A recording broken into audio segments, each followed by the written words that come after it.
10 नवंबर 2025 India की capital city Delhi के red fort के पास का इलाका इस दिन एक ऐसे भयानक आतंक का गवाह बना जिसने पूरे देश को हिला कर रख दिया।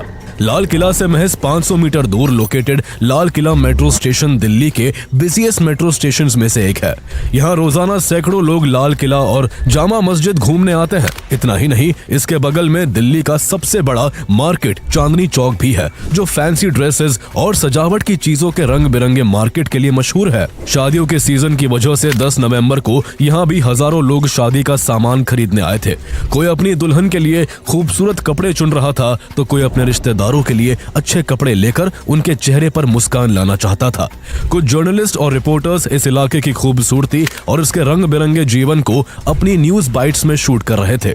दिल्ली की हवाओं में सर्दी की हल्की खुशबू के साथ एक रौनक और उत्साह घुला हुआ था। चारों तरफ एक अजीब सी चहल पहल, तेजी और खुशहाली थी। बच्चों की हंसी, कैमरों की क्लिक, दुकानदारों की पुकार और लोगों की बातचीत, ये सब मिलकर एक सुकून भरी गूंज पैदा कर रहे थे। कोई लाल किला की प्राचीन कलाकृतियों को निहार रहा था तो कोई जामा मस्जिद में सिर झुकाकर नमाज में इस तरह खोया हुआ था जैसे वो जिंदगी भर की शांति को अपने दिल में समेट लेना चाहता हो। लेकिन किसी को जरा सा भी अंदाजा नहीं था कि बस कुछ ही पलों में ये सुकून भरा माहौल एक खूनी खामोशी में बदलने वाला है। यहाँ कुछ ऐसा होने वाला था जो इस रौनक को नरक में बदल देने वाला था। इसी बीच शहर के दूसरे छोर पर लाल किला से कुछ ही किलोमीटर दूर डॉक्टर उमर मोहम्मद अलायस डॉक्टर उमर उन नबी अपनी व्हाइट कलर की Hyundai i20 कार में सवार होकर पुरानी दिल्ली की फैज़-ए-इलाही मस्जिद पहुंचता है। साफ सुथरे कपड़े और चश्मा पहना ये शख्स थोड़ा गंभीर नजर आ रहा था, लेकिन उस गंभीरता के पीछे जो मंसूबे छुपे थे वो किसी इंसानियत के नहीं थे। उसकी आंखों में उस दिन कुछ अजीब सी बेचैनी थी, जैसे वक्त उसके कंधों पर झूल रहा हो और वो किसी बड़े खतरनाक फैसले के बिल्कुल किनारे पर खड़ा हो। वो मस्जिद में करीब 10 मिनट तक रुकता है। इस दौरान वो कई बार अंदर बाहर आता जाता रहा। कभी नमाज पढ़ने की मुद्रा में झुकता तो कभी बाहर आकर अपनी घड़ी देखता, जैसे किसी सिग्नल का इंतजार कर रहा हो। कुछ देर बाद वो अचानक कार में बैठा और अपनी गाड़ी को संसद भवन से महज 3 किलोमीटर दूर कनॉट प्लेस की ओर मोड़ देता है। वो कुछ देर तक अपनी गाड़ी को दिल्ली के कई पॉश इलाकों की सड़कों पर भटकाता रहता है। ऐसा लग रहा था कि मानो वो शहर के हर दिल की धड़कन को परख रहा हो। इसके बाद वो अपनी गाड़ी का रुख लाल किला की ओर कर देता है और दोपहर के 3:19 पर अपनी गाड़ी को सुनहरी मस्जिद के पास वाली पार्किंग में करीब 3 घंटे के लिए पार्क कर देता है। इसके बाद फिर शाम ढली और दिल्ली की गलियां नारंगी रोशनी में नहाने लगी। सर्द हवा में हल्की ठंडक घुल चुकी थी और हल्के अंधेरे ने शहर को अपनी आगोश में लेना शुरू कर दिया था। उस समय तक शहर के ज्यादातर दफ्तरों की छुट्टियां हो चुकी थी। कोई अपनी गाड़ी लेकर घर की ओर निकल चुका था, कोई तेज कदमों से मेट्रो स्टेशन की ओर दौड़ रहा था, तो कुछ लोग थके चेहरों के साथ ऑटो में बैठकर अपने अपने घरों को रवाना हो रहे थे। सड़कें धीरे धीरे ट्रैफिक से भरने लगी थी। गाड़ियों के हॉर्न से चारों तरफ शोरगुल का माहौल था और इसी शोरगुल में मोहम्मद उमर नबी अपनी व्हाइट Hyundai i20 का इंजन स्टार्ट करता है और फिर शाम 6:22 पर धीरे धीरे अपनी गाड़ी को लाल किला पार्किंग से निकालकर लाल किला मेट्रो स्टेशन के गेट नंबर 1 की ओर बढ़ा देता है। थोड़ी देर बाद जब लाल किला मेट्रो स्टेशन के गेट नंबर 1 के पास ट्रैफिक सिग्नल लाल होता है तो वो अपनी गाड़ी वहीं रोक देता है। कुछ ही पलों में वहां 20 से ज्यादा गाड़ियां और कुछ ऑटो आकर कतार में खड़े हो जाते हैं। 6:52 पर जैसे ही सिग्नल ग्रीन होता है हर कोई अपनी गाड़ी आगे बढ़ा देता है, लेकिन बीचों बीच खड़ी डॉक्टर उमर की Hyundai i20 आगे नहीं बढ़ती, जिससे उसके पीछे खड़ी बाकी गाड़ियां तेज हॉर्न बजाने लगती है। हर किसी को आगे बढ़ने की जल्दी थी, लेकिन तभी उस Hyundai i20 में जबरदस्त धमाका होता है और वो गाड़ी आग का गोला बन जाती है। आसपास खड़ी करीब 10 गाड़ियों के भी परखच्चे उड़ जाते हैं। लोहा, शीशे और आग के टुकड़े हवा में तैरने लगते हैं। इतना ही नहीं, मेट्रो स्टेशन के शीशे के दरवाजे टूट जाते हैं। इस ब्लास्ट की वजह से 13 जिंदगियां राख हो जाती है और 20 लोग घायल होकर करहाने लगते हैं। धमाके की इंटेंसिटी इतनी ज्यादा होती है कि वहां कुछ दूरी पर खड़े लोगों के कान सुन्न हो जाते हैं और उसकी आवाज 3 से 4 किलोमीटर दूर तक सुनाई देती है। चारों तरफ अफरा तफरी का माहौल था, लोगों की चीखें थी, जमीन पर पड़ी लाशों से रिश्ता खून था और हवाओं में उठता धुआं और विस्फोट की आवाज थी, जिसने वहां के मंजर को इतना खौफनाक बना दिया था कि जिंदा बचे लोगों की आंखों में भी मौत का साया उतर आता है। लाल किला के आसपास की वो शाम जो कुछ ही पल पहले रौनक और सुकून से भरी थी, वो अब आग, बारूद और चीखों में डूब जाती है। Delhi, a deadly car blast has rocked the national capital. 8 people being killed on the spot. That high-grade explosives were used in the Red Fort blast. That the I-20 car in which the blast took place had travelled through several key locations in the national capital before the explosion. The entire attack or blast was actually planned in advance itself. According to sources, this Jaish module was planning a major attack on December 6th. Currently, there are central agency raids at the Al Falah Trust headquarters in Okhla. 2 doctors were arrested in the raids and nearly 3 tons of explosive material was seized. Again, this operation spanned multiple Indian states. धमाके के बाद चूंकि भयानक आग लग चुकी थी, इसलिए लोग तुरंत दिल्ली फायर सर्विस को कॉल कर इन्फॉर्म करते हैं और कुछ देर बाद 7 फायर टेंडर्स घटनास्थल पर आ जाती है। शाम 7:29 पर फाइनली आग पर काबू पा लिया जाता है। इस बीच दिल्ली पुलिस की भी कई गाड़ियां घटनास्थल पर पहुंचती है। शुरुआत में सभी को लगता है कि यह धमाका कार में सीएनजी एक्सप्लोजन के कारण हुआ होगा। ऐसे में शुरू में दिल्ली पुलिस भी हमले के पीछे के कारण को बताने से बचती है, लेकिन हमले की सभी पॉसिबिलिटीज की जांच जरूरी थी, इसलिए एनएसजी बॉम्ब स्क्वाड और फोरेंसिक टीम को भी घटनास्थल की ओर रवाना कर दिया जाता है। पुलिस की तेज रफ्तार गाड़ियों और एम्बुलेंस के सायरन से पूरा इलाका गूंज उठता है। जल्दी ही रेस्क्यू मिशन शुरू कर दिया जाता है। घायलों को तत्काल ट्रीटमेंट के लिए पास के ही एलएनजेपी हॉस्पिटल में एडमिट कर दिया जाता है। इस इंसिडेंट के बाद दिल्ली समेत कई मेजर सिटीज में हाई अलर्ट जारी कर वहां की सिक्योरिटी बढ़ा दी जाती है। दिल्ली के कई मंदिर और इंपॉर्टेंट रिलीजियस प्लेसेस को भी हाई सिक्योरिटी पर रखा जाता है। Delhi metro rail corporation DMRC security reason से लाल किला मेट्रो स्टेशन को अगली सूचना तक बंद कर देती है और archaeological survey of India ASI भी रेड फोर्ट को विजिटिंग के लिए अगले 3 दिन के लिए बंद कर देती है। हमले के करीब 3.5 घंटे बाद रात करीब 10:30 बजे होम मिनिस्टर एलएनजेपी हॉस्पिटल का दौरा करते हैं और वहां घायलों से मुलाकात करते हैं। एक तरफ जहां इन्वेस्टिगेटिव एजेंसीज इस विस्फोट की तह तक जाने की कोशिश कर रही थी, तो दूसरी तरफ इस हमले में मारे गए लोगों की पहचान जारी थी, क्योंकि कईयों का शरीर और चेहरे की हालत इस कदर बिगड़ चुकी थी कि उन्हें पहचानना भी मुश्किल था। जान गंवाने वाले लोगों में स्ट्रीट वेंडर, खरीदारी करने आए लोग, ऑटो ड्राइवर और रोजाना वहां से गुजरने वाले लोग थे। जैसे जैसे लोगों की पहचान खुलती जाती है, वहां का माहौल गमगीन होता चला जाता है। कोई दहाड़ मारकर रो रहा था, तो कोई अपनों के खोने के गम में बेसुध हो जा रहा था। किसी ने अपना जवान बेटा खोया था, तो किसी के सिर से बाप का साया हट गया।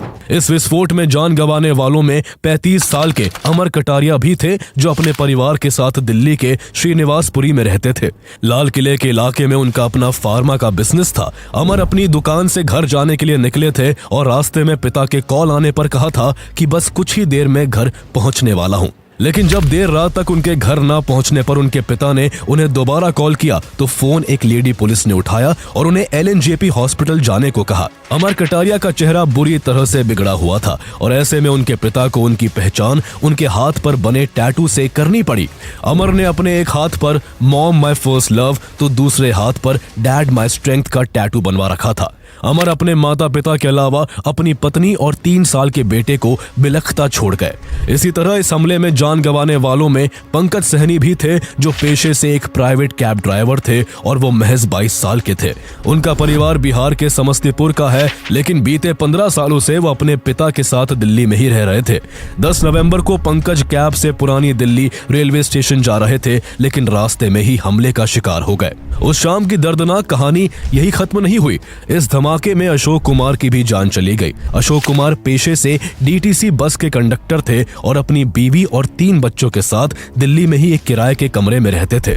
अशोक कुमार अपने परिवार के इकलौते कमाऊ सदस्य थे, क्योंकि उनका बड़ा भाई सुभाष किसी बीमारी की वजह से काम नहीं कर सकता था, जबकि उनकी बूढ़ी माँ गांव में रहती थी। सुबह से शाम अशोक बस कंडक्टर का काम करते और रात को सिक्योरिटी गार्ड की नौकरी करते थे। वहीं इस हमले में अशोक के दोस्त लोकेश अग्रवाल ने भी अपनी जान गंवा दी, जो उत्तर प्रदेश के अमरोहा के हसनपुर में खाद की एक छोटी दुकान चलाते थे और धमाके वाले दिन अपने एक रिश्तेदार को देखने एक अस्पताल आए थे। इन सब के अलावा इस विस्फोट में शादी के कार्ड छापने वाले दिनेश मिश्रा और e rickshaw driver Mohsin Malik और मोहम्मद जुम्मन और कॉस्मेटिक शॉप चलाने वाले नोमान अंसारी ने अपनी जान गंवा दी। इस काली स्याह रात की दुख भरी दास्तान काफी लंबी थी और उस रात एक ब्लास्ट में ऐसे कई परिवार हमेशा के लिए उजड़ गए। इधर सरकार, प्रशासन और जांच एजेंसियों में हड़कंप मचा हुआ था। हाई लेवल मीटिंग्स का दौर जारी था और national security guard NSG and national investigation agency NIA जैसी एजेंसीज इस ब्लास्ट की तह तक जाने के लिए हर पहलू पर बारीकी से जांच कर रही थी। काफी जांच के बाद इन्वेस्टिगेशन टीम्स के सामने वही नतीजा निकल कर आया जिसका सभी को डर था। ये एक आत्मघाती आतंकी हमला ही था और व्हाइट I-20 चलाने वाला आतंकी डॉक्टर उमर मोहम्मद उर्फ डॉक्टर उमर उन नबी भी ब्लास्ट में मारा गया था। उसके रिमेन्स का DNA उसके परिवार के DNA से मैच कर गया। डॉक्टर उमर मोहम्मद ने ये आत्मघाती हमला क्यों किया, ये जानने के लिए इस बात पर ध्यान देना जरूरी है कि ये कोई परफेक्ट तरीके से प्लान किया गया अटैक नहीं था। ये तो एक बहुत बड़े आतंकी प्लॉट का छोटा सा हिस्सा था जिसे घबराहट और जल्दबाजी में अंजाम दिया गया था। इस साजिश में डॉक्टर उमर अकेला नहीं था। इसमें doctor Adil Ahmad Rather, doctor Muzammil Shakeel, doctor Shaheen Saeed, Imam Irfan Ahmad, doctor Ahmad Mohiuddin Syed, Azad Suleman Sheikh और मोहम्मद सुहेल खान जैसे कई लोग शामिल थे। इनमें से ज्यादातर डॉक्टर थे, लेकिन इनके दिमाग में कट्टरपंथ और आतंक की प्लानिंग चल रही थी। इनका असली प्लान 26/11 मुंबई अटैक की तरह दिल्ली में एक साथ कई बड़े हमले करने का था, जिनमें Lal Qila, India Gate, Constitution Club, Connaught Place जैसी दर्जनों जगह इनके निशाने पर थी। सिर्फ यही नहीं, इनका प्लान यूपी और हरियाणा के धार्मिक स्थलों को भी निशाना बनाने का था। इनके प्लान में सिर्फ बम धमाके नहीं, बल्कि AK-47 और AK-56 से पब्लिक प्लेसेस पर ताबड़तोड़ फायरिंग कर मास किलिंग करना भी शामिल था। साथ ही ये हॉस्पिटल्स को भी टारगेट करना चाहते थे ताकि ब्लास्ट और फायरिंग के बाद मेडिकल हेल्प तुरंत ना मिल सके और कैजुअलिटी ज्यादा से ज्यादा हो सके। यानी जो कार ब्लास्ट हुई वो तो इस खतरनाक प्लानिंग के आगे महज एक छोटा सा नमूना था। लेकिन इन पढ़े लिखे सफेद कोट वाले डॉक्टर आतंकियों का पूरा खौफनाक प्लान महज एक पोस्टर से चौपट हो गया। 10 नवंबर के ब्लास्ट से करीब 20-21 दिन पहले 19 अक्टूबर को कश्मीर के नौगाम इलाके में JNK पुलिस की नजर दीवारों पर लगे कुछ अजीब पोस्टर्स पर पड़ी। ये पोस्टर जैश ए मोहम्मद के थे और इनमें एक जहरीला फरमान लिखा था। उम्मीद करता हूँ आप सब लोग खैरियत से होंगे। हम कुछ समय से देख रहे हैं कि आप लोग अब भी गुनाहों में डूबे हुए हो। जो काम तुम शरीयत के खिलाफ कर रहे हो उससे अब बाज आ जाओ। कुछ लोग अपनी दुकानों पर इन भारतीय दरिंदों को पनाह देते हैं, जिससे हमारे कामों में रुकावट आती है। हम उन्हें भी आखिरी बार चेतावनी दे रहे हैं और आगे तुम कभी माफी के हकदार नहीं रहोगे। पोस्टर का पूरा टोन साफ था, डर फैलाना, लोगों को इंटिमिडेट करना और घाटी में अपनी पकड़ मजबूत करना। JNK पुलिस ये पोस्टर पढ़कर तुरंत समझ गई कि कुछ बहुत बड़ा पक रहा है। बस यही से ये पूरी साजिश खुलने लगी और आगे जो सामने आया उसने पूरे देश की सुरक्षा एजेंसियों को हिला दिया। पुलिस ने जल्द ही इन पोस्टर्स को चिपकाने वाले की छानबीन शुरू कर दी। करीब 50 अधिकारियों की टीम बनाई गई, 60 CCTV फुटेज खंगाली गई और इसका नतीजा ये हुआ कि 31 अक्टूबर को एक शख्स CCTV फुटेज में दिखा जो पोस्टर चिपका रहा था। ये शख्स सहारनपुर के एक फेमस मेडिकेयर हॉस्पिटल का डॉक्टर आदिल अहमद राठर था। जम्मू कश्मीर पुलिस ने तुरंत उसको ढूंढना शुरू कर दिया और उसके फोन को भी सर्विलेंस पर डाल दिया। फोन सर्विलेंस से जल्द ही पता चल गया कि वो पाकिस्तान के हैंडलर्स के संपर्क में है। उसकी लोकेशन यूपी के सहारनपुर में मिली और 6 नवंबर को उसे AK-47 ग्रेनेड और एक्सप्लोजिव मटेरियल के साथ गिरफ्तार कर लिया गया। पहले तो उसने मुंह नहीं खोला, लेकिन जब पुलिस ने उस पर सख्ती दिखाई तो वो टूट गया और उसने पूरी साजिश से पर्दा उठा दिया। उसने पूछताछ में एक और अहम नाम बताया। ये नाम डॉक्टर मुजम्मिल शकील का था, जो पुलवामा का रहने वाला था, लेकिन हरियाणा के फरीदाबाद में अल फलाह यूनिवर्सिटी में फैकल्टी था। आदिल ने बताया कि मुजम्मिल के पास भारी मात्रा में एक्सप्लोजिव मटेरियल रखा हुआ है। इस इनपुट पर 9 नवंबर को J&K पुलिस फरीदाबाद पहुंची और अगली सुबह मुजम्मिल को पकड़ लिया गया। मुजम्मिल के कमरे से जो बरामद हुआ उसे देख अधिकारियों के होश उड़ गए। उसके कमरे से 358 किलो अमोनियम नाइट्रेट, एक Krinkov assault rifle, 3 magazines, 91 live rounds, एक पिस्टल और उसके cartridges, 20 timers, batteries, remote controls, walkie talkie, कई तरह का बॉम्ब मेकिंग मटेरियल, कई इलेक्ट्रॉनिक डिवाइसेस और पेन ड्राइव्स बरामद हुए। उसके रूम से पुलिस को 2 डायरीज भी मिली जिनमें कोड वर्ड्स और एन्क्रिप्टेड नोट्स लिखे थे और बार बार 3 शब्द लिखे हुए थे, ऑपरेशन, शिपमेंट एंड पैकेज।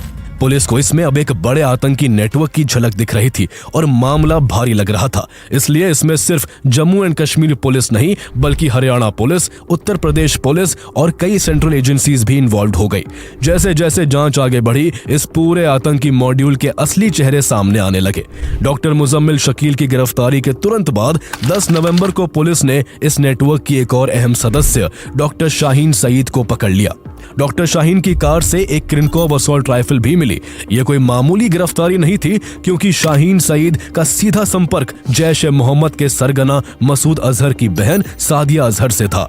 यह सादिया वही है जिसने अपने पति यूसुफ अहमद की मौत के बाद जैश-ए-मोहम्मद की महिला आतंकी विंग जमात-उल मोमिनात बनाई थी और उसने भारत में औरतों की इस विंग को बनाने की जिम्मेदारी डॉक्टर शाहीन सईद को सौंपी थी। लेकिन गिरफ्तारी का सिलसिला यही नहीं रुका। फरीदाबाद में जांच टीम ने शोपियन के एक इमाम इरफान अहमद को गिरफ्तार किया। इरफान वही व्यक्ति था जिसने इस मॉड्यूल के कई सदस्यों, खास तौर पर यंग डॉक्टर्स को रेडिकलाइज किया।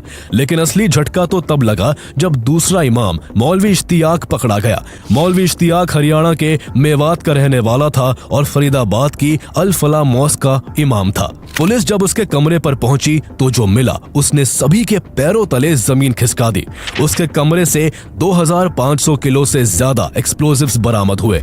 ये वही जगह थी जहां सालों से मजहब के नाम पर कोई शक नहीं करता था और इसी भरोसे का फायदा उठाकर ये नेटवर्क खुलकर पनप रहा था। इश्तियाक का काम आतंकियों को सेफ हाउस देना, लॉजिस्टिक सपोर्ट देना और फाइनेंशियल चैनल्स तक पहुंच बनाना था। जैसे जैसे जांच का दायरा बढ़ा, फरीदाबाद की अल फलाह यूनिवर्सिटी का नाम हर बार घेरे में आया। 70 एकड़ में फैली यूनिवर्सिटी शिक्षा का केंद्र नहीं बल्कि इन डॉक्टर आतंकियों का टेरर हब बन गई। जितने भी आतंकी पकड़े गए उनमें से ज्यादातर इस यूनिवर्सिटी के थे। यहाँ का रूम नंबर 13 जो डॉक्टर मुजम्मिल का था, इस मॉड्यूल का सीक्रेट मीटिंग पॉइंट था।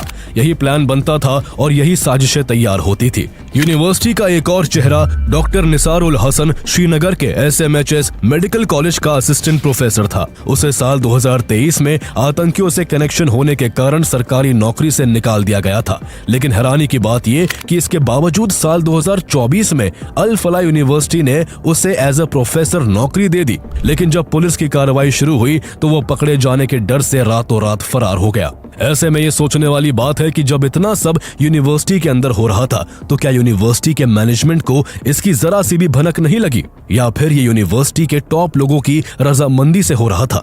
इस बात पर शक इसलिए भी बढ़ जाता है क्योंकि अल फलाह यूनिवर्सिटी के फाउंडर जावेद अहमद सिद्दीकी का पुराना रिकॉर्ड काफी मैला है। सिद्दीकी पर फाइनेंशियल फ्रॉड के गंभीर आरोप है। ऐसा आरोप है कि उनके अल फलाह ग्रुप ने फर्जी इन्वेस्टमेंट स्कीम्स चलाकर लोगों से 7.5 करोड़ रुपए ऐंठे। इससे पहले महू में भी उनके खिलाफ चिट फंड स्कीम चलाकर फ्रॉड करने के आरोप लगे थे।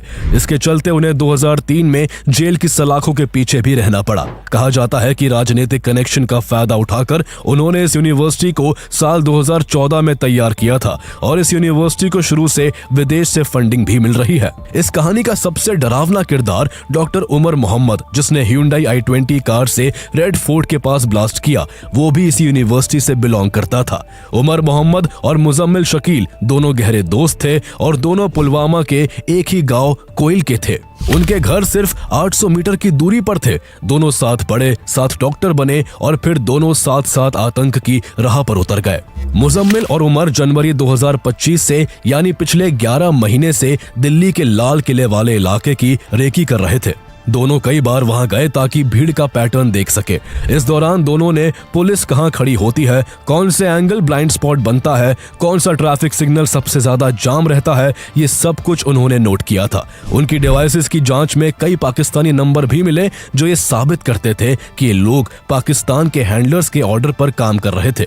इनका पहला प्लान 26 जनवरी 2025 को लाल किला और दिल्ली की दूसरी जगहों पर हमला करना था, लेकिन उस समय उनकी तैयारी पूरी नहीं थी और चूंकि रिपब्लिक डे होने की वजह से उस दिन वहां की सिक्योरिटी भी बहुत टाइट थी, इसलिए प्लान को टाल दिया गया। इसके बाद उन्होंने दिवाली पर अटैक करने का प्लान बनाया, लेकिन किसी कारण ये प्लानिंग फिर अधूरी रह गई।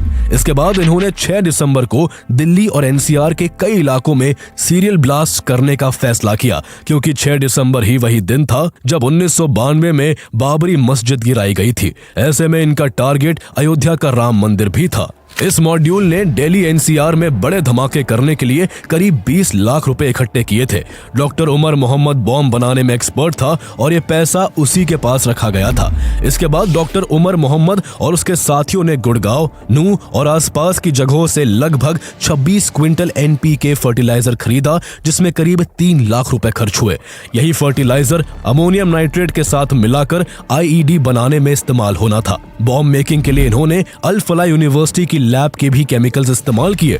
ये लैब मुजम्मिल के कमरे से कुछ ही मीटर की दूरी पर थी। पूरे प्लान के लिए इन्होंने 32 पुरानी कारों का इंतजाम किया था, जिनमें Brezza, Swift Dzire, EcoSport, i20 जैसी गाड़ियां शामिल थी जो कई बार रीसेल हो चुकी थी ताकि ट्रेस करना मुश्किल हो। इन 32 कारों में एक्सप्लोजिव्स और टाइमर्स भरकर इन्हें दिल्ली में अलग अलग जगह पार्क किया जाना था। इस मॉड्यूल ने 200 से ज्यादा पावरफुल आईईडीज तैयार करने की योजना बनाई थी, इसलिए कुल मिलाकर लगभग 2900 किलो एक्सप्लोजिव मटेरियल इकट्ठा किया गया था। हैरान करने वाली बात यह है कि जिन गाड़ियों का इस्तेमाल ब्लास्ट के लिए होना था वो हफ्तों तक अल फला यूनिवर्सिटी के अंदर ही खड़ी रही। इन गाड़ियों के pollution papers, insurance, RC details और बाकी सभी डॉक्यूमेंट्स आतंकियों ने पहले ही साफ सुथरे तरीके से अपडेट करवा दिए थे। गाड़ियां इतने लीगल तरीके से मेंटेन की गई थी कि किसी भी चेकिंग में वो एकदम नॉर्मल लगती और ट्रैफिक पुलिस इन्हें रोककर डाउट नहीं करती। बस एक्सप्लोजिव भरना बाकी था और फिर ये गाड़ियां दिल्ली के अलग अलग कॉर्नर्स में पार्क टाइम बम बनकर खड़ी हो जाती। इस मॉड्यूल का खतरा सिर्फ यही तक नहीं था। एक और डॉक्टर अहमद मोहिउद्दीन सैयद, जिसने चाइना से एमबीबीएस की थी, वो अपनी टीम के साथ एक अलग और भी खतरनाक प्लान पर काम कर रहा था। वो राइसिन तैयार कर रहा था, जो साइनाइड से भी ज्यादा घातक जहर माना जाता है। ये लोग राइसिन को खाने पीने की चीजों में पाउडर की तरह मिलाकर मास पॉइजनिंग करना चाहते थे। अहमद का सीधा संपर्क Islamic state Khorasan province ISKP के हैंडलर अबू खदीजा से था। पाकिस्तान से ड्रोन के जरिए हथियार भारत में गिराए गए थे, जो हनुमानगढ़ से शराब तस्करी वाले रूट के जरिए गुजरात तक पहुंचे और अहमदाबाद के कलोल में डिलीवर किए गए। लेकिन डॉक्टर अहमद मोहिउद्दीन सैयद जब तक कुछ बड़ा कर पाता, उससे पहले ही 8 नवंबर 2025 को गुजरात ATS ने उसे पकड़ लिया। उसके पास से 2 Glock pistols, 1 Beretta pistol, 30 live rounds और लगभग 4 किलो कैस्टर बीन पेस्ट मिला, जिससे राइसिन बनाया जाता है। उसके कॉल रिकॉर्ड्स के चलते यूपी के 2 लोग आजाद सुलेमान शेख और मोहम्मद सुहेल खान को भी अरेस्ट किया गया, जो उसे हथियार और एम्यूनिशन सप्लाई कर रहे थे। इसका मतलब साफ था कि देश की राजधानी और आसपास का पूरा इलाका एक बारूद के ढेर पर बैठा हुआ था। एजेंसीज की सख्त निगरानी न होती तो यह भारत का 21वीं सदी का सबसे बड़ा आतंकी हमला बन सकता था। अगर आतंकियों का प्लान काम कर जाता तो आने वाले 6 दिसंबर को 32 गाड़ियां 2900 किलो एक्सप्लोजिव के साथ दिल्ली NCR में कितनी बड़ी तबाही मचाती और राइसिन पॉइजन के खाने पीने की चीजों में मिलने से न जाने कितने लोगों की जान जाती। इसकी कल्पना करना भी मुश्किल है।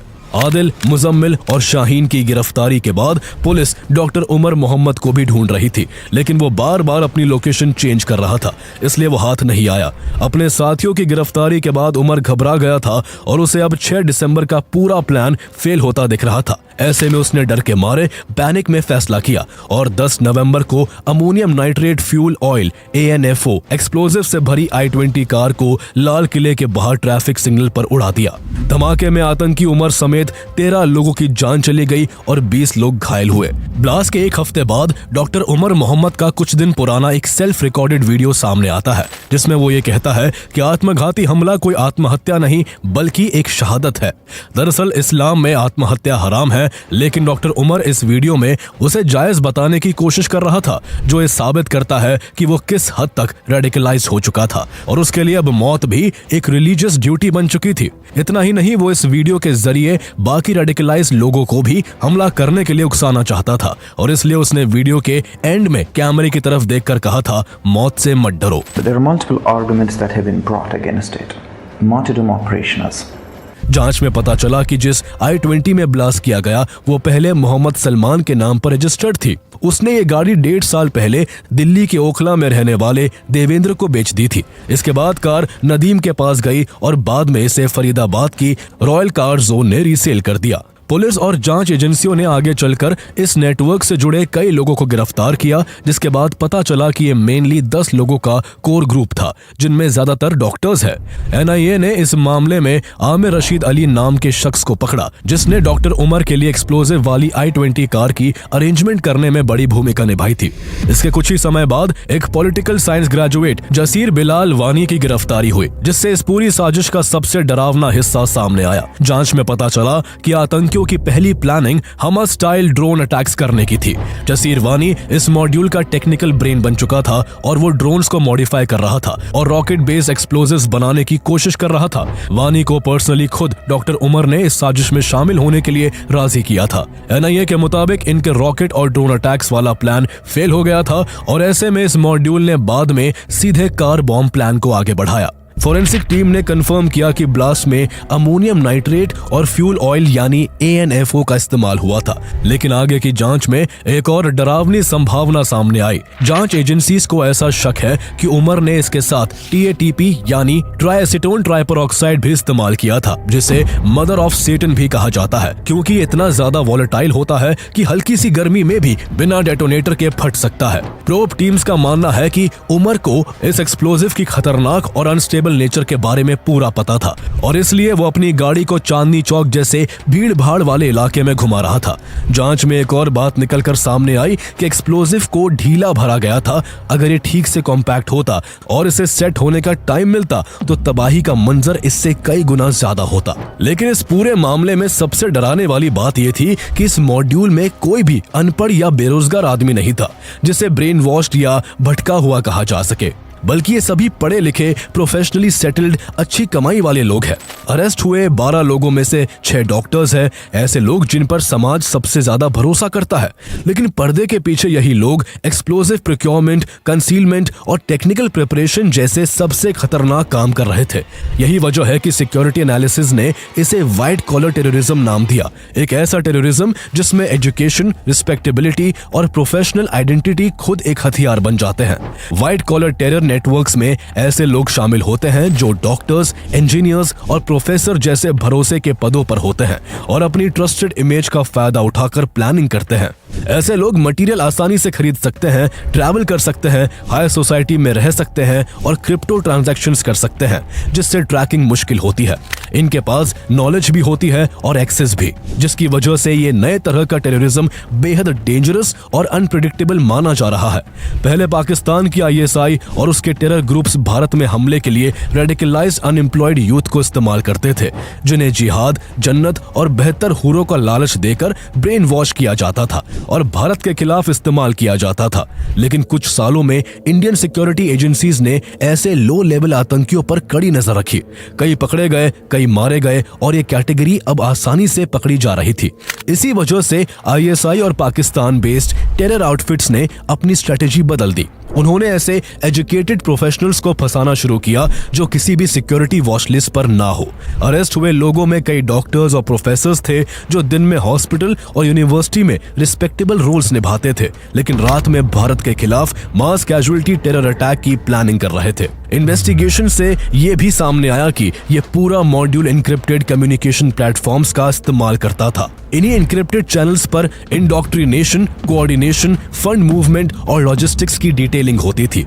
फंड भी इन्हीं प्रोफेशनल नेटवर्क्स के जरिए जुटाए जाते थे, कभी सोशल कॉज के नाम पर तो कभी चैरिटी के नाम पर। इस केस से ये एक भयानक सच्चाई सामने आई कि रेडिकलाइजेशन अब सिर्फ ब्रेन वॉश हुए कम पढ़े लिखे आतंकियों तक सीमित नहीं रहा जो जंगलों में छिपे रहते थे, बल्कि highly educated white collar professionals भी आतंक की आइडियोलॉजी का हिस्सा बन रहे हैं, जो नोएडा, दिल्ली और फरीदाबाद जैसे को-वर्किंग स्पेसेस में बैठकर प्लॉटिंग करते हैं या अपनी पहचान छुपाकर अर्बन क्राउड में घुल मिल जाते हैं। इन्हें पहचानना मुश्किल है क्योंकि ये दोहरी जिंदगी जीते हैं। एक वक्त प्रोफेशनल जिंदगी बिताते हैं और दूसरे वक्त भारत पर हमला करने के लिए बम बनाते हैं। ये ट्रेंड बेहद खतरनाक है क्योंकि ऐसे लोग रेगुलेटेड केमिकल्स, लैबोरेटरीज और सप्लाई चेन सिस्टम्स तक पहुंच रखते हैं। इस मॉड्यूल में ज्यादातर डॉक्टर थे और कई अल फला यूनिवर्सिटी में प्रोफेसर्स भी थे। एक ऐसा पेशा जिसे समाज भगवान का रूप मानता है, वही अब मास किलिंग की प्लानिंग में शामिल पाया गया। आने वाले समय में एक खतरा और बड़ा हो सकता है।